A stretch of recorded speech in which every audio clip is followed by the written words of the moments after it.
मालेगावमध्ये एका 3.5 वर्षाच्या चिमुकलीवरती बलात्कार झाला, अत्याचार झाले आणि तिचा दगडाने ठेचून खून करण्यात आला।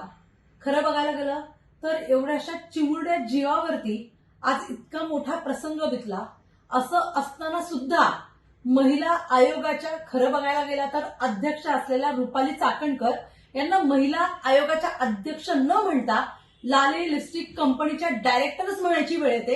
कारण फक्त शाब्दिक एखादी प्रतिक्रिया देणं, त्याच्यावरती 4 शब्द बोलणं म्हणजे महिला आयोगाचं काम नाही। आज मालेगावमध्ये घडलेल्या घटनेमुळे सगळीकडेच हळहळ व्यक्त होतीये, प्रचंड संताप लोकांच्या मनात आहे। अनेक आंदोलक रस्त्यावर उतरलेले आहेत, निदर्शनं करतायत।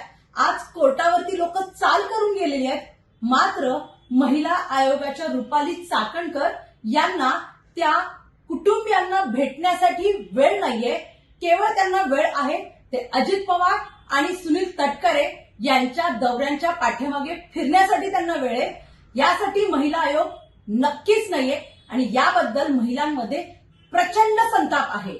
खरं बघायला गेलं तर या घटनेमुळे पुन्हा एकदा कायदे किती कमकुवत आहेत, कायद्याची भीती या नराधमांना कशी नाहीये हे पुन्हा पुन्हा सिद्ध होत आहे।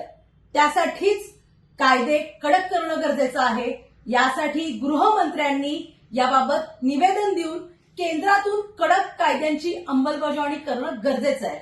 बदलापूर घटनेमध्ये तातडीने त्या शिंदेचा एन्काउंटर झाला, मात्र मालेगावमध्ये का होत नाहीये हा प्रश्न आमच्यासाठी अनुत्तरित आहे।